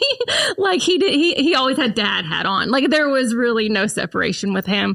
But I think I want to key in on one thing that she did say was that she trusted the group. And that's huge. I think that's like kind of the key is like she trusted. And I think that's with any type of surrender, with any type of turning anything over. And not white knuckle controlling it out of, fear or love or whatever. There has to be some level of trust, whether that's I'm turning something over to God or if I'm like, hey, this is someone that I really love and letting them merge with the group. And I think that was kind of a beautiful thing. And, as far as like my experience coming, I don't really remember a whole lot about me coming in. But Joel's snickering because he wouldn't talk to me for 3 months at all. He was like, I'm not touching that with a 10-foot pole. Yeah. But yeah. Awesome. All right. Last question for you two, real quick. 2 minutes or less. Okay. We talk too much. Starting with you, Lauren. Okay. What does your relationship with your aunt look like today? Because you've talked a lot about that. Yeah. Throughout this. Yeah, But well, we've if just you could gotten- sum it up in 2 minutes. Yeah, we've just gotten a lot closer. And so, it's this really, really cool combo dynamic of like, there is this person who knows all of it. Like like family does, right? Family knows all of it, the good, the bad, and the ugly. And there are certain things that Linda and I share that no one else in this world knows about, right? No one else except her and I have experienced. And so there's like this bond that kind of happens there because, I know that no matter what, that like she understands and she gets it. So there's that. And then, but it's like there's this layer of AA, like there's this layer of spiritual principles as well on top of it. And so I think that it's just like gotten better. Like it's just gotten healthier. We've gotten closer over time, and really knowing that I have someone in my corner, like someone that I can go to and not only hear like a loving aunt, but also hear the spiritual principles that were taught in AA all kind of combined into one. So yeah. Okay, I have to follow that.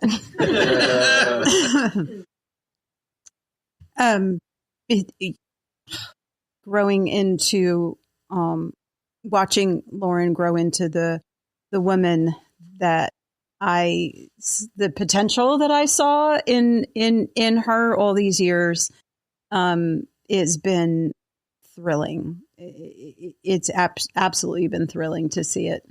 My heart's really big right now, and there was so many times throughout her growing up and in the past years into adulthood, even where I wanted a relationship and it just wasn't there, and there was a blockage, and I was ready, willing, and able, but it was just stagnated, and for a good, because she can play the role, like she said, she can play the role really good, and so I didn't understand, and it baffled me, and I did. I cried with Debbie, and I cried with my sponsor, and I cried with Mike, because I wanted that relationship, and it just wasn't there. And now to see it, to have her call me up, and in the beginning when she first came in, and come to my house, and we're there for 3 hours out on my porch and at the table, just talking. I was just talking to another person in Alcoholics Anonymous, like there was no aunt. You know what I mean? Like that was really cool, and it's just gotten better and better and better. And oftentimes I have to just kind of like watch from a distance, and that's okay. And that's okay. I know she's safe, and I know she's growing. She's already amazing, and I can't even imagine what her future looks like in Alcoholics Anonymous and in life, with just a few short couple years, right? 2 years now. Almost, not yet. Yeah, almost. December 1st. Yeah. And it's amazing. And I just keep telling my brother, I've got her. So that's all I got. Thank you so much for everything y'all shared tonight. I know that whoever listens to this is going to be blessed and going to be able to be helped by hearing what you two shared. Before we get into closing, is there anybody that would like to share anything? Maybe a quick. Both of you. Hey, it's Joel Rucker here. All right, so both of y'all said something that resonated with me, and I'm going to talk to Jeremy about it later. I made a lot of notes, so great insight. You spoke about people, when people care a lot about us, they don't tend to be gentle with their words, because they care so much, they want to fix us.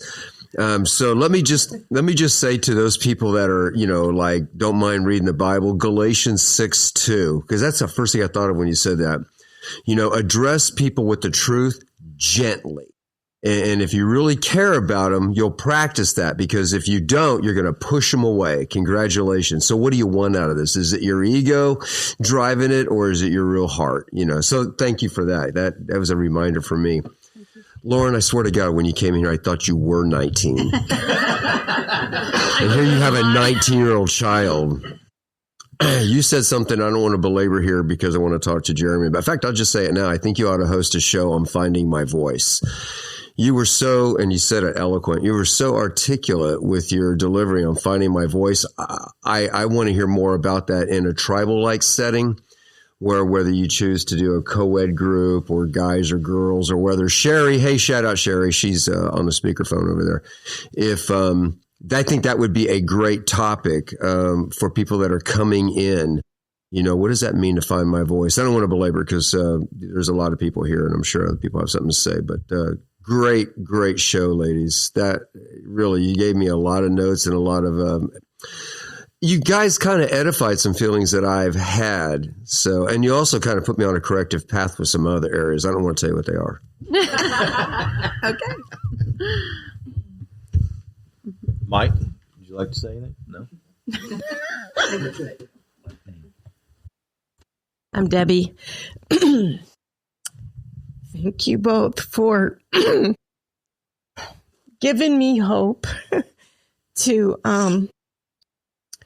watch family.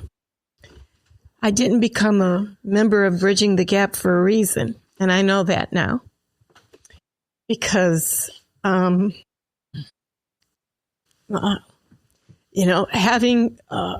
somebody come in, I guess she has 9 months. I don't know. Okay. She does. And when it happened, I was like, whatever, go for it. And I am not anywhere close to wanting to know anything about what's going on. I learned when they were growing up, when they were in high school, I was already having the empty nest while they were in the house, trying to let go and still have boundaries, and being the parent, and keeping those boundaries, and walking into my room and crying. Today, I'm kind of doing the same thing, just not judging.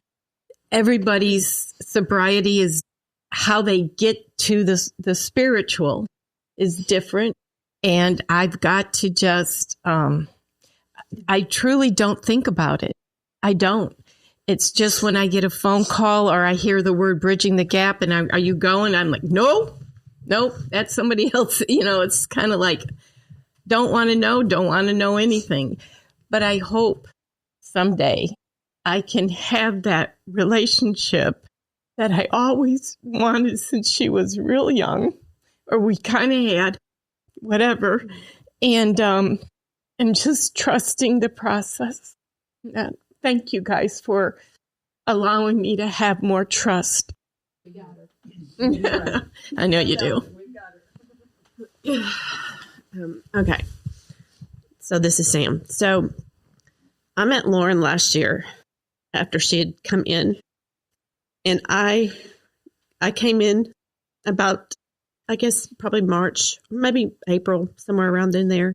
And there was always something about her that caught my eye, and she got my attention. And she's close to the age of Brittany, who I lost 4 years ago. And as I learned her story and got to know her and got to know Linda, and as I sit here tonight, I think about how special that relationship is, and how much, Brittany and I had talked about doing this, telling our story, the family dynamic of, mother-daughter in addiction and then in recovery, and the power that it has on the family.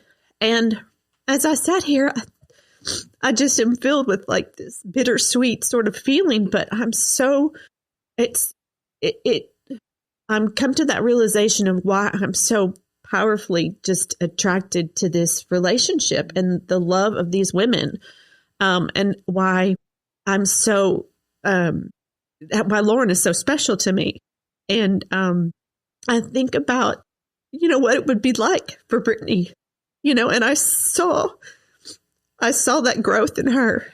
And so we had those conversations. And it is true that, the best thing I could do for Brittany was to just love her right where she was and understand her for who she was and what she was, and encourage her and love her through her attempts to always try to do the right thing.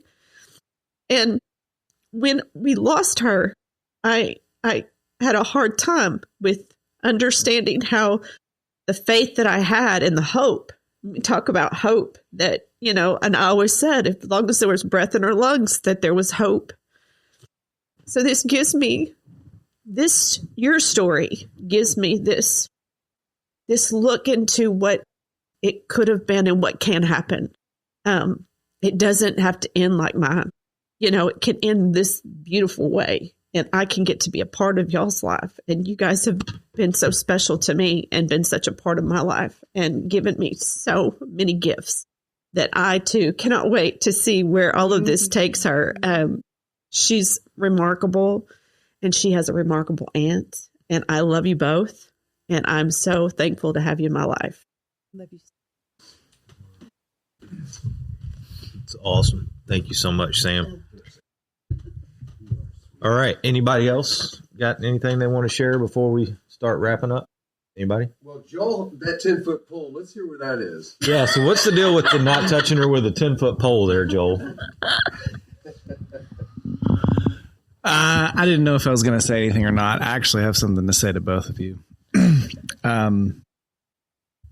So I lost my mom about 15 years ago, and that was the only immediate family member that was a woman. It was my mom, my dad, my brother, and I. And I don't have any blood family that I'm still in communication with outside of that. So by the time I came into the program, I didn't have any women, any women in my family that were, in my life. And I'll never forget, and Lauren, this was before you even came into the picture. Our home group does a Christmas Eve candlelight dinner, candlelight meeting every year. And I was just over 4 months sober the first time that I attended, Bridging the Gaps. And Linda, I think that was the first time that we had ever met. And I brought my cinnamon roll cookies, and you tried them, and you thought they were good. And I'd heard about this cookie lady, Linda, before, and like the fact that you tried my cookies, and you could have sat in judgment of them, I guess. I don't know. Sugar, cinnamon, yum. But I have a picture of the two of us from that night, and it's very, very special to me. I had started bonding with people in the home group before then, but that meeting was kind of really when it took off, and it holds a very, very special place in my heart, and I have not missed one since I joined the group. And Lauren,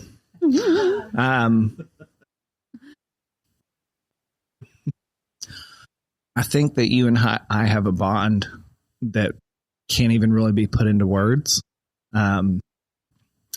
It's not that I wouldn't talk to you for 3 months, even though, God, that makes me sound like such an asshole.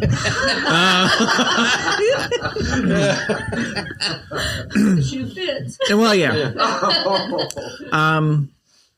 With new people, I can be very standoffish, and even with people that I've known for a while, I can be very standoffish.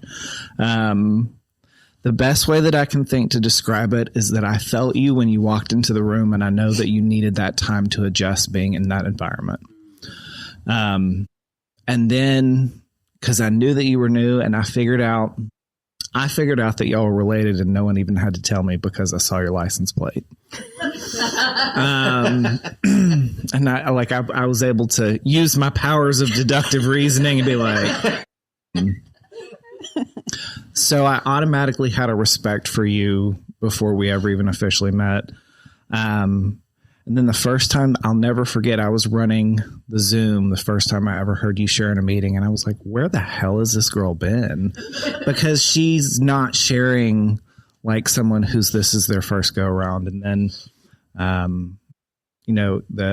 our connection was actually initiated by you coming up to me after a meeting. So thank you for that. And then, we've just we didn't really spend time building a friendship. It was just there. And so that is something that I will always cherish. And I really, even though I'm not blood related to y'all, you all are my family. So thanks. Love you. That made me think of something. Can I add something really quickly? So he mentioned my name. And so this is actually something that's really important for me in this go around with my sobriety, is that up until here, until I joined Bridging the Gap, I grew up with an association, and I was always either John's daughter. And I was attached to his quote unquote legacy because he was such a pillar in AA in the recovery community, or I was David's wife because he is so heavily involved in a lot of different things. And so one of the main reasons why I picked Bridging the Gap was because when I walked in those doors, I was Lauren, and that's it. And you guys have only ever looked at me as just Lauren. And that was that is such a key part to my growth and my sobriety. Because when I walked in, I didn't know who I was. And there was all of these like external pressures. Like if I walk into like other meetings, like I'll specifically get called on because I'm John's daughter, not because I'm Lauren. And like, I mean, like part of that's kind of beautiful or whatever. Like then they miss my dad. And I love that he helped so many people. I'm not taking away from that. But that doesn't happen to me at Bridging the Gap. At Bridging the Gap, I'm just me. And for someone who spent her whole life not knowing who she was, like you guys helped me find that identity. And I'm forever grateful. And we love you. Yes, Like you We are. do. We love you very much. All right. We've got another guest that couldn't be here in person tonight. We're going to see if she wants to unmute, and I'll hold the phone up to the microphone if she's got something she wants to say. Ooh, that's me. Mike, can you hear Thank y'all so much. You want to talk about a program making you a part of when you're snotting and sick? They still let you come via phone. I was shocked. That was wonderful. I have always loved Linda. I'm going to be like her when I'm that long sober, I keep saying. I call her all the time, too. And when Lauren came into the room, my Lauren and Linda story, Linda came up and said, "Hey, this is my niece, Lauren." And I went, "Oh, hi." And I immediately turned and walked the other way. I'm like, oh, heck no, I'm not talking to this girl and messing her up and making Linda mad at me. That was but I watched her a lot because she did come into the rooms not okay. And it's so funny because that look on her face, I've seen it one other time, and it was on Joel's face when he came into the rooms. It was the exact same face. And as she started to come out of her shell a little bit, as she got, I am so honored to be a part of y'all's life and a part of y'all's recovery, that this is why we're here. This is the whole reason. There's so many family members out there that don't know what to do, don't know how to navigate, and y'all just helped them out tremendously. I mean, I'm sitting here in tears, and I just love you both so very much. So thank you. Back at you, Sherry. All right. Awesome shares. I want to share a couple of stories. I'm going to start with Linda. And I've shared this story one other time on this podcast. And it just talks to the type of person that Linda is, and that makes me understand why she loves Lauren so much and why she has been able to be that part of Lauren's life, just like she's been a part of my life. And I don't share this all the time, but I share it whenever I think that it can help somebody find a deeper connection in their faith, because this was a part of finding a deeper connection in my faith. And you talked a lot about finding your faith and how much deeper your faith became. So when I was sick and I wake up and I get a box in St. Louis and it's filled with these delicious cookies that are shaped like lungs, that are shaped like the state of Arkansas, and a card inside of it that has this wonderful message inside of it about these cookies being sent from Bridging the Gap. But this message that was sent was about your dog, Sadie. And as we had Danny walking around here earlier tonight, and whenever me and Paul were sitting on the couch earlier today, and my Sadie was over there licking him and wanting love and pets and all this stuff. But as I'm laying there unconscious, there's a dog. And there's a voice that said, "It's okay, Sadie's here." And I look up, and it's not my Sadie. And I get this letter from Linda, and she talks about how she said, "It's okay, Sadie, go be with Cheremy." And I immediately broke down in tears. And I had picked up the phone, and I called, or I texted. I can't remember which one it was. I maybe text. And I said, "What did your Sadie look like?" And when you described her, it just, because at that particular point in my life, like my world was still turned upside down. And that started redirecting my faith even more. So thank you. Thank you for sharing that with me. And that's the type of person that you are. You help people no matter where they're at all the time. So it does not surprise me at all of how much you help that young lady sitting in that chair right there. Now, for that young lady sitting in the chair over there, I remember her coming in. I remember you walking up to me and saying, "Hey, this is my niece, Lauren." And I was like, "Oh, okay, great. Sure. You know, your niece is in the program. No big deal." But I didn't know, like, she had just come back in at first, because when she shared like she had been sober for 20 years, right? But the girl was 12 years old. So I'm like, how does this even work, right? I mean, did she, so kind of like somebody else that we know, apparently she popped out and then she became an alcoholic and she got sober at 2. I mean, this is how this works, right? But over a period of time, she would come in the room and we would talk and we would give each other hugs, and it was like hugging my daughter. And then she would ask me questions and tell me things about what was going on in her life. And I had the opportunity to learn about her and share with her things from my life. But one day, I'm still going to get you to stop vaping. I'm still going to get you to stop vaping. One day. It's next on the list. But I love you as if you were my own daughter. And I am so very proud of you. I'm so very proud of the person that you are becoming, the person and the life that you're living, and the relationship that you're building with your daughters and your husband, and seeing your life change every single day. And every time I see you, when I walk in that meeting, you running up and you giving me that hug is just amazing. Just amazing. So thank you. Thank you. Thank you. Woo. Well, that's an emotional show right there, folks. So what say you on today's show? Leave your thoughts and comments on shoutoutfromthepit.com. So that's it, folks. Thanks for listening. And please share our show with folks that could use some encouragement and extra tools for their recovery journey. The Buck Bucket is up. Hit the donation link on shoutoutfromthepit.com and help us update our equipment and grow the show. And be sure to subscribe at shoutoutfromthepit.com or on Spotify or Apple Podcasts for future episodes. Remember, it is for free and for fun, as our good friend Ralph would say. And remember, you are not alone. And if no one has told you today that they love you, We love you! I'm Jeremy, praying you have an outstanding American day. God bless and peace out. I don't get so bad.